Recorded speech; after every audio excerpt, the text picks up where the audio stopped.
Éxodo capítulo 6. Vamos a retomar el puente porque la semana anterior habíamos concluido con el verso 1, una respuesta de parte eh, de Dios ante un clamor de Moisés. ¿Qué es lo que tenemos que recordar acá en contexto? Moisés acaba de tener con Aarón el primer encuentro ante el faraón y el faraón, como dicen, les pateó la lonchera. No fue como esperaban, no resultó como querían y salen entonces sumamente desanimados. Ante ese desánimo, ante esa situación y experiencia que viven, dice entonces Moisés: ay Señor, ¿por qué tratas tan mal a este pueblo? ¿Para eso me enviaste? Después de esto me presenté ante el faraón y le hablé en tu nombre, y no ha hecho más que maltratar al pueblo, que es tu pueblo, y tú no has hecho nada para liberarlo. Ahí es entonces donde inicia el capítulo 6 y el Señor responde: ahora verás lo que voy a hacer con el faraón. Realmente solo por mi mano poderosa va a dejar que se vaya, solo por mi mano poderosa va a echarlos de su país. Ahí entonces quedamos la última vez y vimos que es una respuesta contundente de parte de Dios ante un reclamo de Moisés, donde entonces de prácticamente se vuelve: Dios, usted no ha hecho nada. Dios le está diciendo: ahí es donde usted se equivoca. Usted cree que yo no estoy haciendo nada, pero yo estoy preparándome, yo estoy haciendo mi parte, lo cual Moisés y Aarón totalmente desconocen. ¿Qué es lo primero que va a hacer Dios? Dios va a confirmar el pacto. Los primeros versos del capítulo 6, nosotros vamos a ver cómo Dios responde a ese clamor y a la frustración que tiene Moisés. Nosotros vamos a ver que Él reafirma dando su nombre. Hace unas semanas entonces tomamos el tiempo para ver que Dios se está revelando a sí mismo. Del Shaddai, que es el Dios que promete esa promesa a los patriarcas, a un Dios ahora que es el que cumple. ¿Cómo se traduce esto? Como el Señor, recuerde, con mayúscula. En inglés es el Lord con mayúscula. Ese es entonces como Dios se está dando a conocer. Ya lo había hecho, pero entonces Dios encuentra importante que Moisés recuerde con quién está trabajando. Dos, vamos a ver entonces el desánimo del pueblo, porque a pesar de una promesa, y los israelitas ya conocen cuál es la promesa de Dios, ellos no escuchan a Moisés. Obviamente es por la angustia, por la parte de la opresión, que entonces recuerde, les quitaron la paja, les está manteniendo la misma cuota de ladrillos, pero aunque podamos entender que su condición los lleva a no estar prestando atención, ellos ya también están olvidando que hay un Dios que prometió que iba a hacer algo por ellos. Número 3, vamos a ver una reafirmación de la comisión de Moisés. Moisés entonces ya fue comisionado, pero de nuevo, al igual que entonces con la promesa, Dios va a reafirmar en el corazón de Moisés que es él y Aarón quienes les toca entonces ir. Número 4, vamos a encontrar ahí una genealogía. ¿Recuerda usted lo que es la genealogía? Es una lista de nombres. Fulanito y el hijo de fulanito y los hijos del hijo de fulanito. Y ahí va. En la Biblia nosotros encontramos varias genealogías. La mayoría de ellas las pasamos por alto, porque usted dice: no sé quiénes son, no los conozco, entonces no me importa. Pero las genealogías están ahí por algo. Esta es la segunda genealogía que vamos a encontrar de Moisés, y es justamente acerca de él. Y por último, vamos a ver entonces cómo se preparan en los últimos versos del capítulo 6 para este segundo encuentro con el faraón. Y ese es el puente donde vamos hasta el capítulo 7, donde vamos a ver cómo Moisés junto a su hermano Aarón comienzan entonces a entender, recordar y reafirmar cuál es el pacto que Dios ha hecho, cuál es la promesa que Dios ha hecho y cuál es la comisión que Dios les ha dado. Y entonces ahora sí están listos para volver a la acción. Pero antes de llegar ahí, que es entonces donde entramos a uno de varios clímax que tiene el libro de Éxodo, que son las 10 plagas de Egipto. Necesitamos entender que esto es un paréntesis bastante amplio en la narrativa que lleva el texto. Así que vamos a ver qué es lo que Dios tiene para nosotros. Dice el verso 2. En otra ocasión Dios habló con Moisés y le dijo: yo soy el Señor. Me aparecí a Abraham, Isaac y Jacob bajo el nombre de Dios Todopoderoso, pero no les revelé mi verdadero nombre, que es el Señor. También con ellos confirmé mi pacto para darle la tierra de Canaán, donde residieron como forasteros. He oído además el gemir de los israelitas, a quienes los egipcios han esclavizado, y he recordado mi pacto. ¿Qué es lo que vemos nosotros acá entonces primeramente? Cuando Dios se aparece a Moisés para anunciar el plan que tiene de liberar a Israel, Él hace una declaración acerca de sí mismo. Moisés le pregunta: ¿y quién les digo que me envía? Y Dios dice: dígales que el yo soy es el que te envía. Esa revelación del yo soy ahora entonces se está traduciendo a algo que podría confundirnos un poquitito, porque dice que Él ya se reveló a los patriarcas, pero que no les dio a conocer su nombre. Entonces, no es que no lo conocieran, sino que lo que Dios está planteando es: ya yo me he revelado de cierta manera, pero entiendan, yo quiero que ahora mi pueblo me conozca de esta manera. ¿Cómo? Como el Señor, como Dios. Ese Dios que entonces ha estado ahí con ellos y dice: me he acordado del pacto. Dios no ha olvidado que entonces hizo un pacto. ¿Con quién lo hizo? Con Abraham. Y es ese pacto que ha ido generación en generación. Es el pacto del Dios, perdón, con Abraham, con Isaac y con Jacob. Los famosos patriarcas.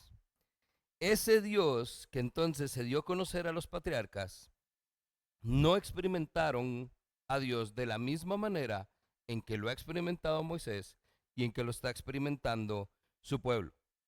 Dice: ahora entonces quiero revelarme de otra manera.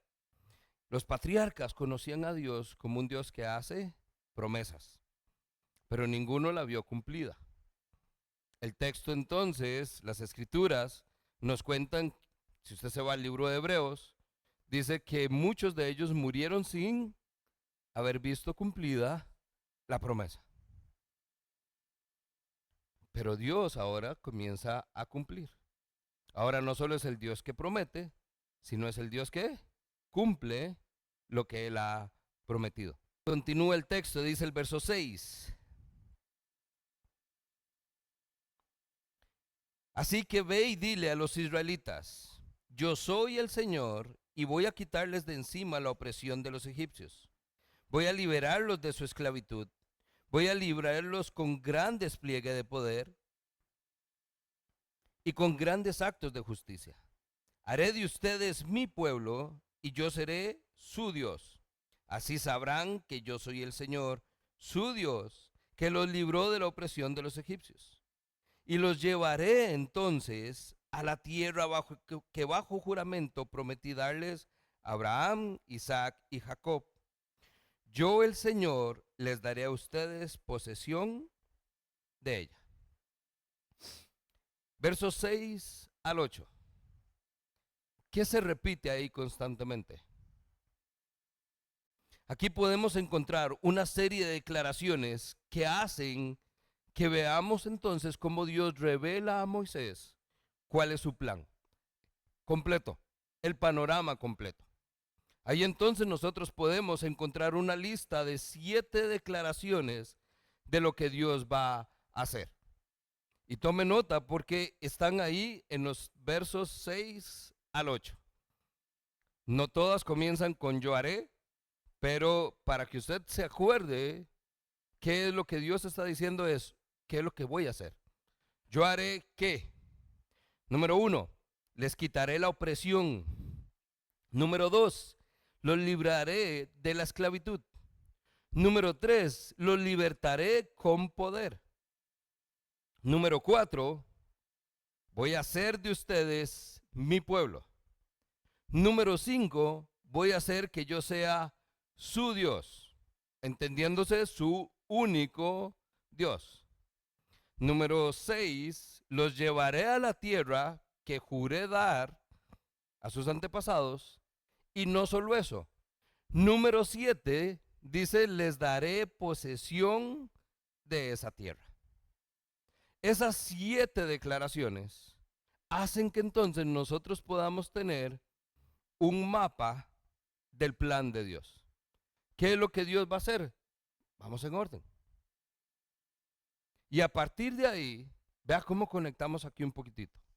Esas 7 podemos resumirlo de esta manera y este es el plan de Dios. Número 1, Dios va a redimir a Israel de Egipto y de la esclavitud con grandes juicios. Por eso vienen las 10 plagas. Número 2, Dios hará de Israel un pueblo para sí mismo. Y número 3, Dios los traerá a la tierra que les prometió.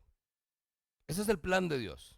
Y de cierta manera, y en un abrir y cerrar de ojos, encontramos que ese es el plan de Dios. ¿Para quién? Para nosotros, para todos. Ahí es entonces donde esta pequeña porción de Éxodo es una ventanita al plan de Dios para toda la humanidad. ¿Qué es lo que quiere hacer Dios con nosotros? Rescatarnos, hacernos familia y llevarnos a la tierra que Él prometió que tendríamos. Vea la importancia entonces de por qué esta porción de texto está aquí. Dios quiere que Moisés tenga claro, al ir a enfrentarse al faraón, que no solo es un tema de promesa, es un tema de que Dios va a cumplir lo que Él prometió. Y segundo, lo que Él prometió se lo detalla por si Moisés tiene ahí algún lapso de duda o algo que no tiene bien claro. Estas 4 declaraciones podemos entonces asociarlas con conceptos del Evangelio. Y ahí es donde viene entonces la aplicación de esto a nuestras vidas. Porque nosotros no estamos tan familiarizados con el plan de Dios. Tendemos a ver las cosas y la vida espiritual de otra manera. No tanto como que todo lo que está pasando en nuestra vida encaja dentro de un plan de Dios.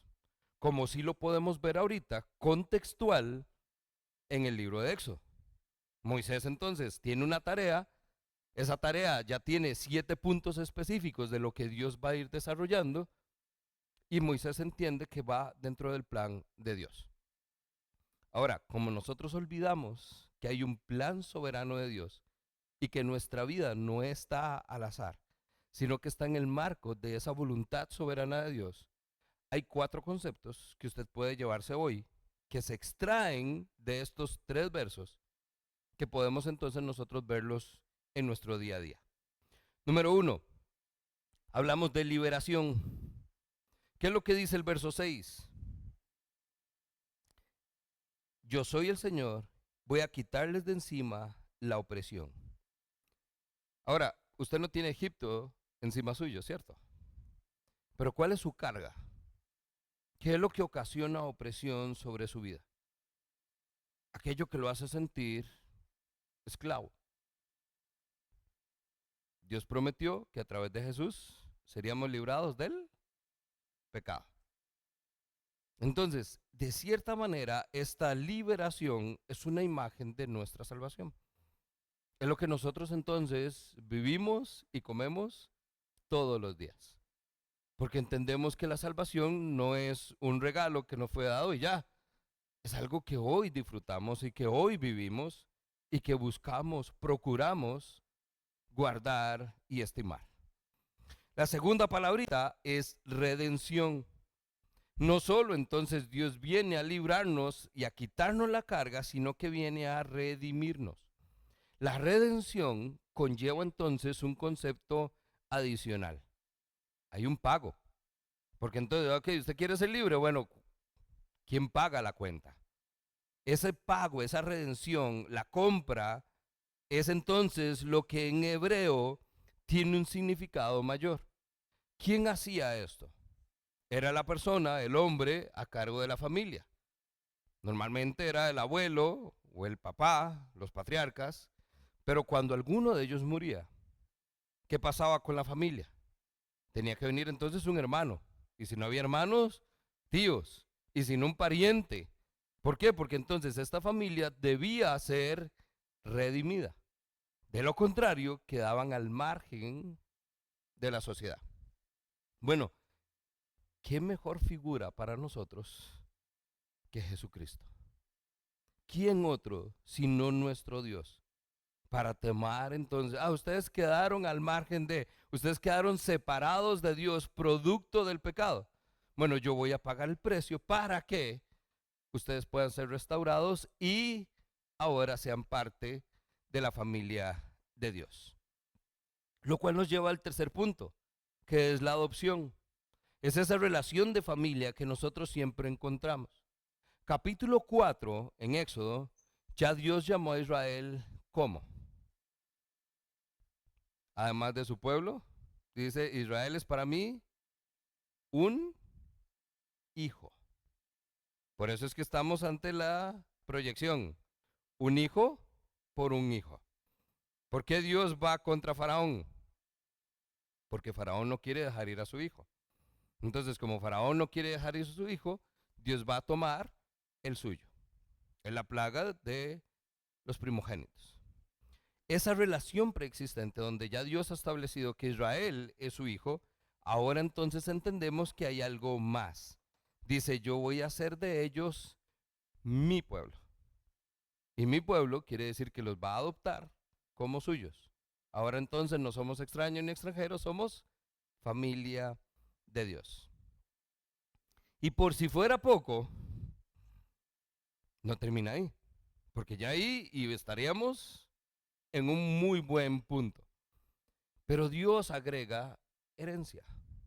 Dios dice, los voy a llevar a la tierra que ya le prometí a sus antepasados, pero una cosa es volver a la tierra y vivir como arrimados o vivir como extranjeros en tierra prometida.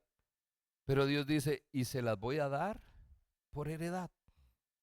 La herencia es, o sea, no solo voy a darles, no solo voy a llevarlos, sino que también voy a darles esa tierra. Esa familia es nuestra vida. Estas declaraciones son el cumplimiento de las promesas de Dios. Promesas que entonces siguen vigente y es una demostración del carácter mismo de Dios. Liberación, redención, adopción y herencia. 4 palabras que todavía hoy tienen un peso fuerte en la vida de todo creyente y vienen de un contexto en 3 versos. Capítulo 6, versos 6 al 8.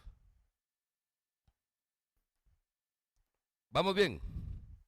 Estamos conectando realidades del Antiguo Testamento a nuestra vigencia como parte del pueblo de Dios. Es ahí donde usted no debe olvidar, esta no es la historia del pueblo de Israel. Porque la historia del pueblo de Israel es su historia y mi historia.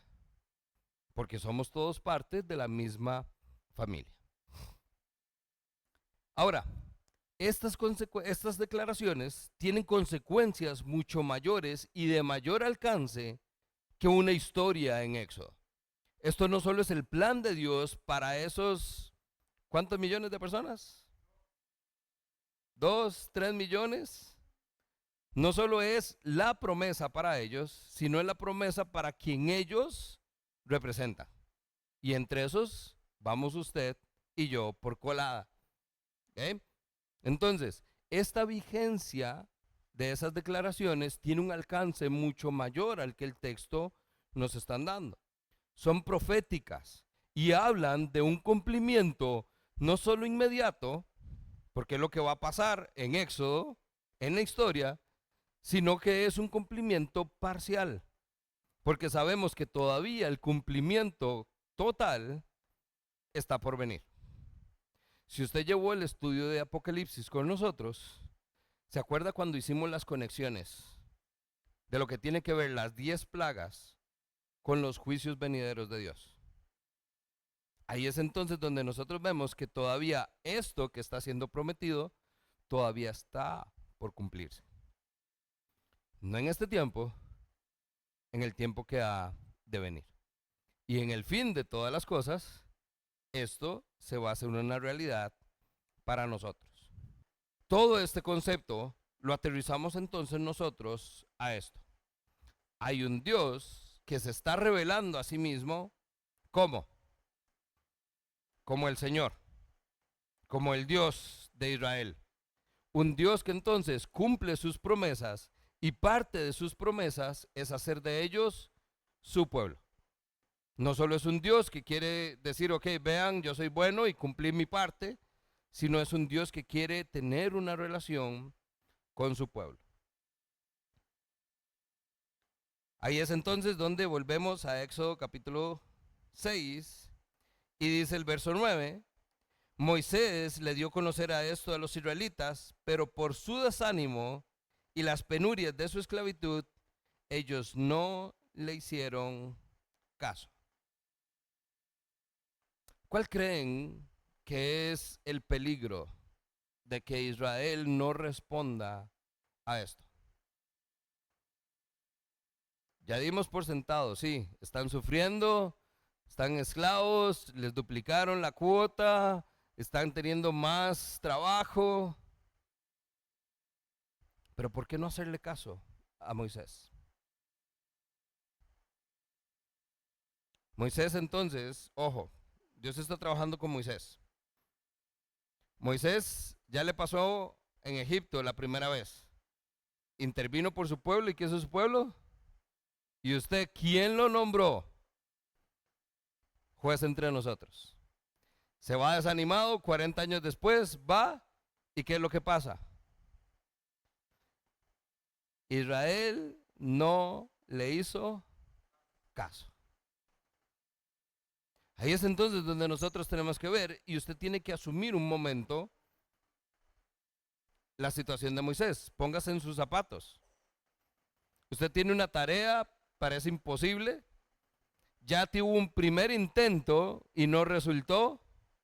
Y no solo no resultó, sino que después de que Dios le dice, no, pero tranquilo, vea, yo estoy a cargo, yo estoy en control, las cosas van a salir como yo dije que iban a salir. Vaya y dígale a los israelitas lo que le acabo de decir. Pero Moisés va, se los dice y sácala.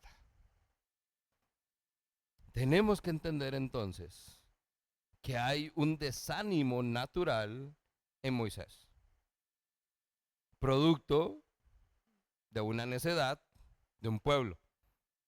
Más adelante, capítulo 14, en adelante cuando comencemos a ver algunos aspectos del comportamiento, Moisés se va a quejar del pueblo y le va a decir a Dios, vea, me embarcaste. Vea, es que esta gente necia y terca. Pero ahí está, desde primera entrada. Y esto tiene una cola de 40 años. Moisés sabe cómo es el pueblo. Ahora, ¿eso por qué lo resaltamos? Porque entienda esto. Moisés sabe cómo es el pueblo. Y Dios sabe cómo es su pueblo también. ¿Y qué? Volvemos a un punto clave y ha sido entonces columna vertebral. Moisés sigue creyendo que se trata de él, de su capacidad, de su discurso, de su esfuerzo, de lo que él haga. Y Dios sigue trabajando en Moisés diciéndole, no se trata de usted, se trata de mí. Ahora, antes de entrar en esto, entonces anote por ahí la lección que tenemos ahorita. Dios es un Dios de pactos, pero también es un Dios que cumple esos pactos, que honra sus promesas. Dios entonces, vamos a ver que la manera en que Él asegura su fidelidad Y su intención es mostrando que lo que Él ha dicho que va a hacer, se hace. Que las cosas resultan como Él tiene planeado. Entonces, ¿por qué esto es importante para nosotros? ¿Cuántas de las promesas que hay en la Biblia usted ya las ha hecho suyas?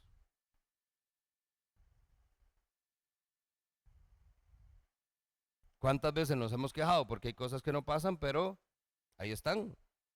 ¿Qué ha prometido Dios que es para usted? Entonces, más allá de las promesas, porque son un montón, entonces no es un tema de si hay una promesa de la cual usted se pueda apropiar, es que usted tiene que entender una realidad todavía más profunda. Dios es un Dios de pactos, un Dios que promete, pero un Dios que cumple lo que promete. Nosotros tenemos una ventaja. Más de la mitad de las promesas que Dios hizo, ya las hemos visto nosotros cumplidas. Y tenemos la certeza bíblica de que ya pasaron, de que ya se cumplieron. Ahora, si Dios ha cumplido tanto, ¿por qué usted piensa que no va a honrar el resto? Dios es un Dios de pactos. Verso 10. Entonces el Señor habló con Moisés y dijo: ve y habla con el faraón, el rey de Egipto. Dile que deje salir de su país a los israelitas. Pero Moisés respondió al Señor: ¿cómo voy a hacerme y cómo va a hacerme caso el faraón si ni siquiera los israelitas me creen? ¿Tiene sentido? Pero además dice: además no tengo. Dios acaba de reafirmar el llamado de Moisés. ¿Y qué está haciendo Moisés? Se sigue aferrando entonces a las dos cosas que ya planteamos. Uno, o sea, es que no se trata de cómo es el pueblo. Ya usted sabe cómo es el pueblo, yo sé cómo es el pueblo, demos eso por sentado. No se desanime por lo que ellos digan o hagan. Pero va Moisés de nuevo: ¿y si no me creen? Pero segundo, que es la que tal vez nos debería asombrar todavía más, porque ya esto lo vimos y le dimos un buen rato. Además, no soy un hombre de buena palabra. La versión en inglés dice: soy inexperto en el arte de la palabra. Pero en hebreo, la traducción, si la usáramos más literal, se traduciría como: soy un hombre de labios incircuncisos. ¿Qué creen que significa eso? El ser un hombre de labios incircuncisos sería entonces una traducción donde entendemos que Moisés lo que está diciendo es como si tuviera una tela en mi boca.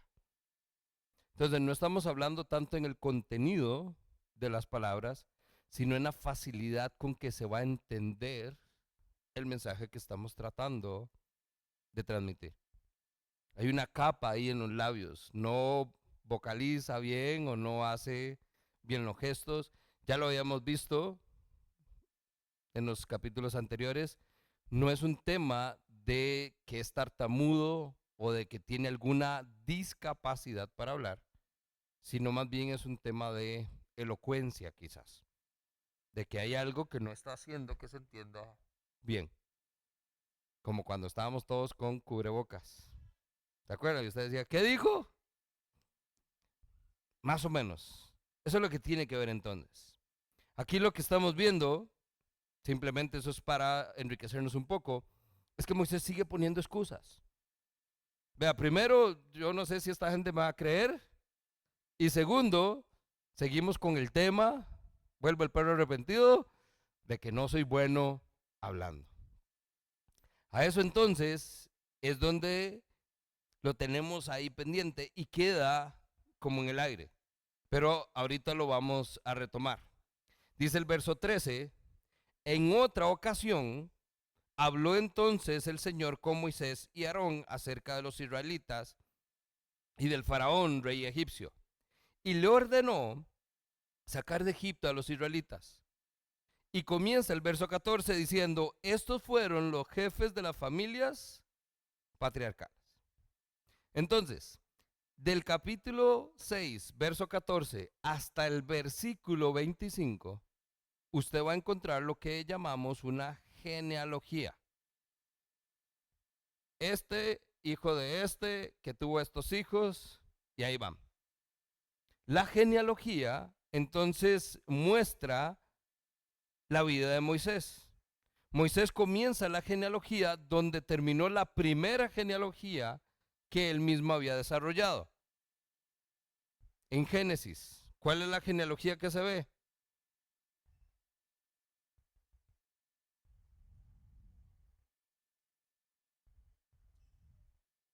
¿Hasta dónde llegamos? Hasta Abraham, Isaac y Jacob. ¿Ok? Jacob entonces son los hijos que se van.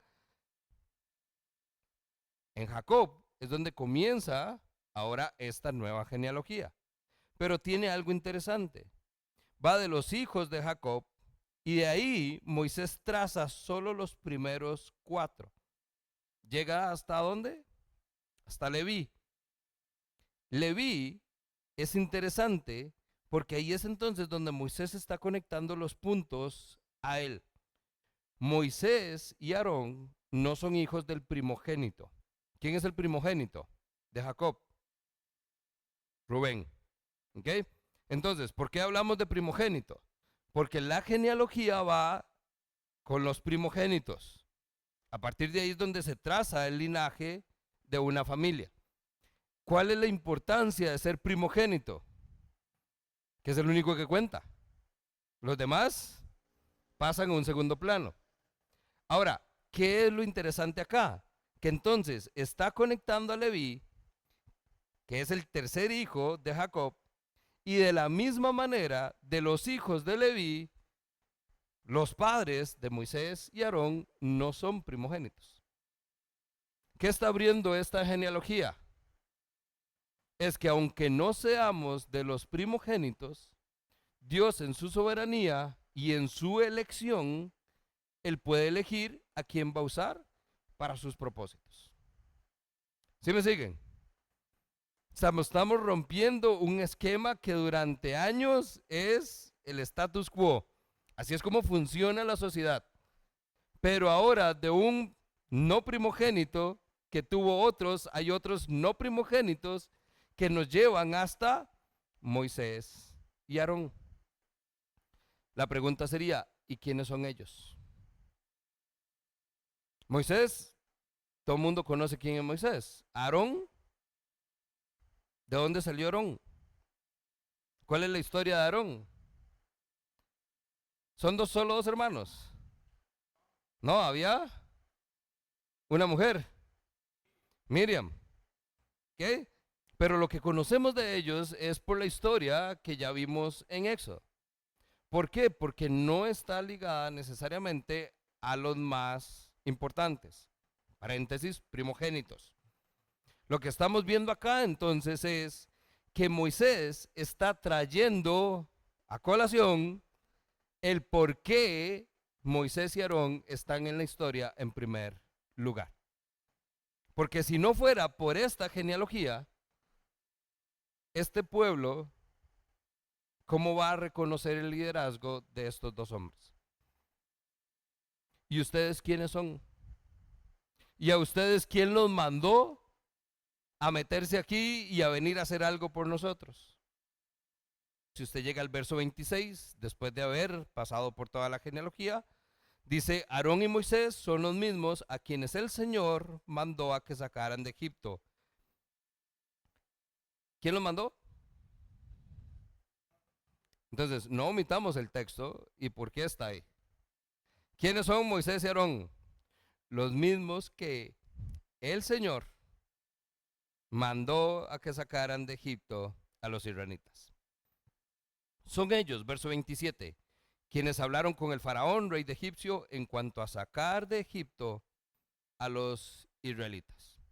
Moisés entonces está firmando aquí su propósito y al dar este registro establece de una forma concluyente el por qué él y Aarón están donde están, tienen autoridad y tienen capacidad para ejercer la tarea que Dios ha puesto en sus manos.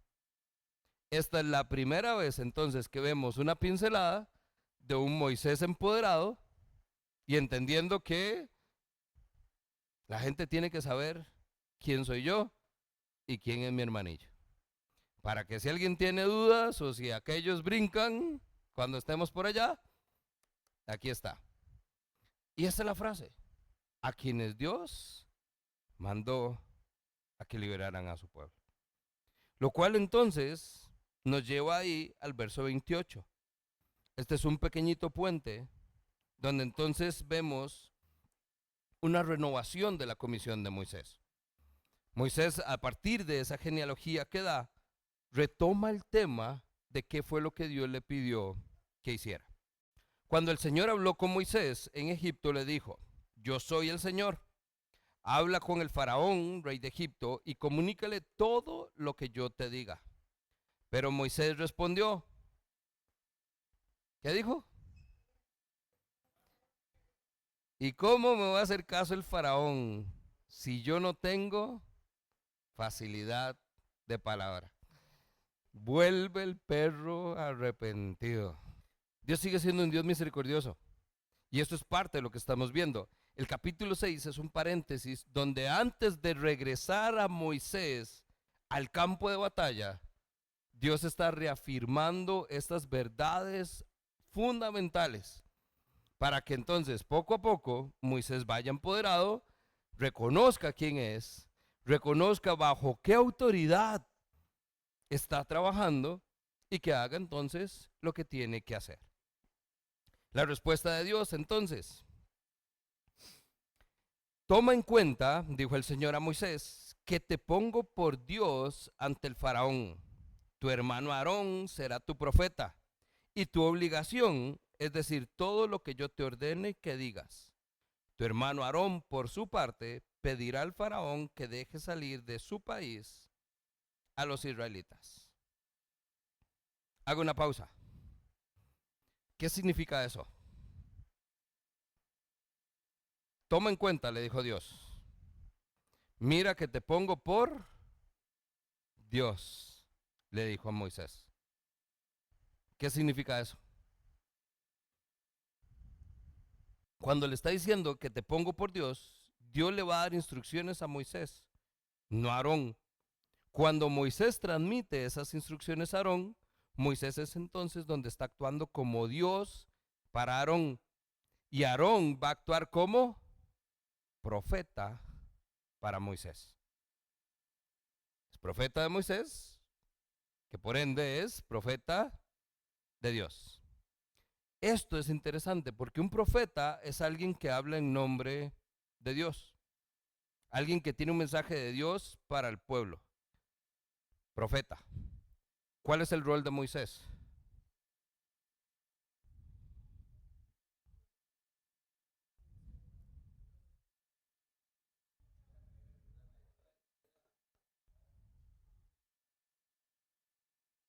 ¿Cuál es entonces el rol que está cumpliendo?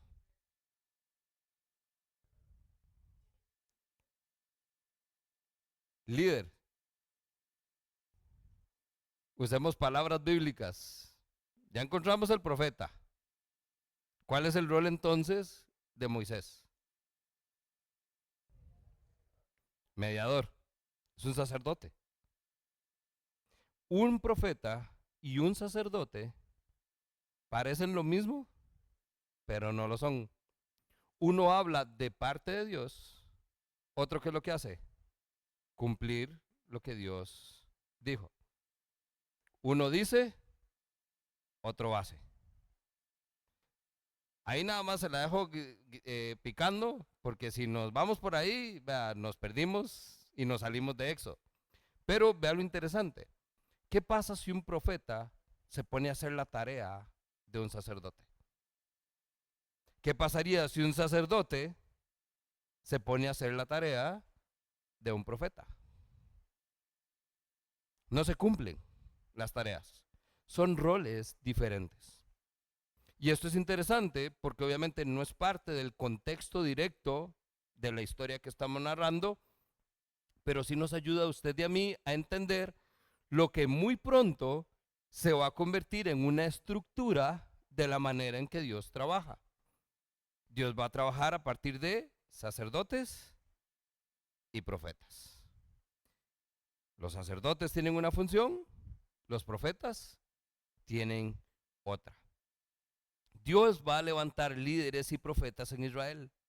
Los líderes van a ser ancianos. Los ancianos se van a llegar a convertir en jueces y eventualmente en historia. ¿Quiénes llegaron después de los jueces? Reyes. Pero esa no es la función de un profeta. Los profetas no gobiernan. Los profetas no lideran.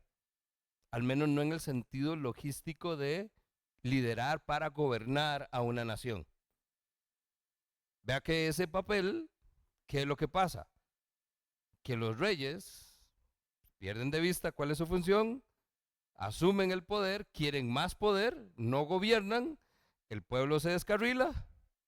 Cada vez que el pueblo se descarrila, Dios, ¿qué tiene que enviar? Un profeta para que traiga entonces sentido y razón al pueblo, y lo vamos a ver más adelante en la historia. Como el pueblo no reacciona, ¿qué envía a Dios? A un juez. Y va entonces un ciclo que durante algún tiempo es el que va a marcar entonces la dinámica que tiene el pueblo de Israel con Dios. Ahora, eso simplemente es para enriquecer. Dato curioso, porque en la nueva economía de Dios, los hombres van a recibir la palabra de Dios como instrucciones para vivir y para servir. Y otros hombres son los que van entonces a gobernar a Israel conforme esta palabra que han recibido de parte de Dios. Entonces, unos tienen que traer la palabra, otros la ponen en práctica. Pasamos entonces de ver cómo hay una renovación de esa comisión de Moisés, en entender claro cuál es el rol de Moisés, cuál es el rol de Aarón, y ahora entonces, ¿qué nos falta? ¿Cuál es el rol de Dios? Porque Dios está comisionando a Moisés, Dios está poniendo a Aarón como apoyo para Moisés, pero no es ni Aarón ni Moisés quienes van a liberar al pueblo, sino Dios. ¿Cuál es el rol de Dios? Entonces, verso 3. Dios dice, yo endureceré el corazón del faraón, y aunque haré muchas señales milagrosas y prodigios en Egipto, él, ¿quién es él? Faraón, no les hará caso. Abro paréntesis. ¿Para qué entonces Dios va a hacer señales y prodigios? Si aunque hagan señales y prodigios, el faraón no va a hacer caso. Pregunta interesante. Dice entonces Dios, descargaré mi poder sobre Egipto. Con grandes actos de justicia sacaré de allí a los escuadrones de mi pueblo, los israelitas. Y cuando yo, ¿quién es yo? Dios, no Aarón, no Moisés. Y cuando yo, Dios, el Señor, despliegue mi poder contra Egipto y saque de allí a los israelitas, sabrán los egipcios que yo soy el Señor. ¿Qué nos da esta última parte?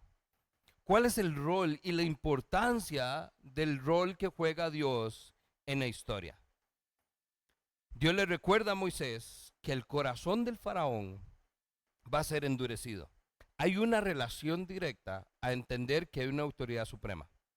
Hay una autoridad delegada sobre Moisés. Mira que te pongo por Dios delante del faraón. Pero eso es una autoridad delegada. La autoridad y el poder, sobre todo, sigue estando en manos de Dios, el Señor. Ese es entonces el que dice, será por mi mano poderosa. Seré yo quien lo haga. Quien libere al pueblo. ¿Y cómo lo va a hacer? Porque yo voy a endurecer el corazón del faraón. Es más, ustedes no tienen que sacar al pueblo. El faraón mismo los va a sacar a ustedes.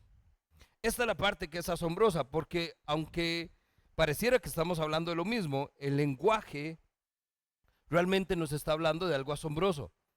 Porque sí, bueno, es que Dios va a rescatar a su pueblo. Mira que mando a Moisés para que saques de Egipto a mi pueblo. Pero no es que Moisés tiene que hacerlo. No es que Aarón tiene que hacerlo. Es Dios. Pero no es que Dios va a tener que llegar y sacar a la fuerza a su pueblo. Dios revela cuál es su plan. Yo voy a endurecer el corazón del faraón tanto que el faraón mismo es el que va a decir, váyanse. O sea, ni siquiera es un tema de, bueno, es que ya Dios me insistió. Fue la rogadera de Dios que entonces ahora yo voy a acceder a lo que Dios está pidiendo. No. Yo me encargaré de que el faraón tenga el corazón tan duro que sea él mismo el que les diga a ustedes, váyanse. Y es la historia. La dureza de la cual habla este pasaje es figurativa. Realmente puede ser comparada entonces a una cuerda que es torcida o a algo que podríamos entonces presionar. Es una olla de presión. Al principio no es tanto, pero viene conforme van a avanzar las plagas, vamos a ver que el corazón se endurece y se endurece y se endurece hasta que el último juicio obviamente hace que el faraón reviente y explote. Termina entonces accediendo el faraón a la voluntad de Dios. Note cómo le damos vuelta a la historia. El faraón, el papá de los tomates en Egipto, el que se creía Dios, accede a la voluntad del Dios, el Señor. Porque no puede. Y no por presión, no porque quiere, no porque tenga que, es porque no hay otro camino. Es porque la única manera en que se va a cumplir el plan de Dios. Nosotros ahí vemos entonces que Dios puede usar ¿a quién? A un hombre como Moisés, que no es primogénito y creo que ha dejado bien claro que no es bueno para hablar. Que puede usar a un Aarón, que aunque pareciera que tiene toda la sabiduría del mundo, es el que comenzó a hacer todo el despelote con el becerro de oro. Pero principalmente Dios puede usar a el faraón. Alguien que no es suyo, que no es de su pueblo y que no importa la posición que tenga ante el Dios verdadero, todos se arrodillan y cumplen su voluntad. ¿Cuál es el plan de Dios entonces? Si usted tuviera que resumirlo, vea que todo este capítulo 6, la primera parte del capítulo 7, Dios está poniendo todo sobre la mesa. Está revelando su plan. ¿Qué es lo que Dios quiere lograr? Si usted tuviera que resumirlo en una frase, ¿qué es lo que Dios está tratando de hacer? Esta es su lección número 2 de esta noche y apúntela porque creo yo es hasta ahorita la lección más importante que tenemos. Dios quiere glorificarse. Punto. Por eso ahí, ahora que Pedro hablaba, o sea, es para que el pueblo pueda llegar y hablar. Por supuesto. Porque es que Dios desde el principio dijo, vaya, libere a mi pueblo para que venga y me adore. ¿Por qué es eso lo que Dios quiere? Porque Dios tomaría dentro de su voluntad elegir encontrar una manera para rescatarlos, a ellos, a usted y a mí. Porque nos pegamos la rifa, porque somos muy buenos, porque nos lo merecemos. No, Dios es claro en su palabra cuando dice para que mi nombre sea glorificado. Y ahí es entonces donde nosotros tenemos que aterrizar esto. Creo que Moisés tiene que asumirlo y usted y yo tenemos también que hacerlo.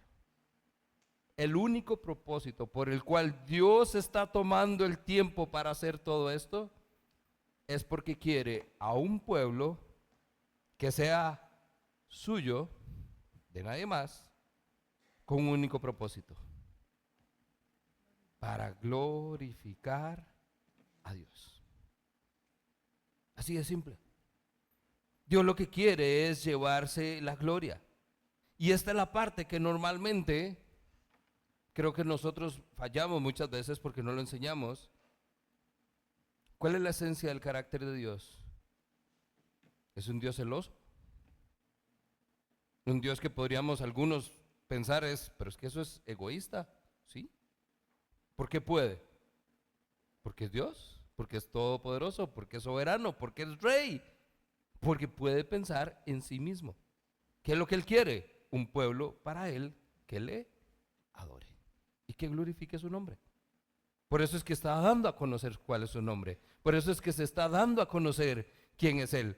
Por eso es que quiere que el pueblo lo adore, pero por un propósito: para que su nombre sea glorificado. Y ese es el resumen de las Escrituras. Ese es el resumen del plan de Dios, para que su nombre sea glorificado. Por eso lo aterrizamos ahí, capítulo 7, verso 6. Moisés y Aarón cumplieron al pie de la letra las órdenes del Señor. Y cuando hablaron con el faraón, Moisés tenía 80 años y Aarón 83.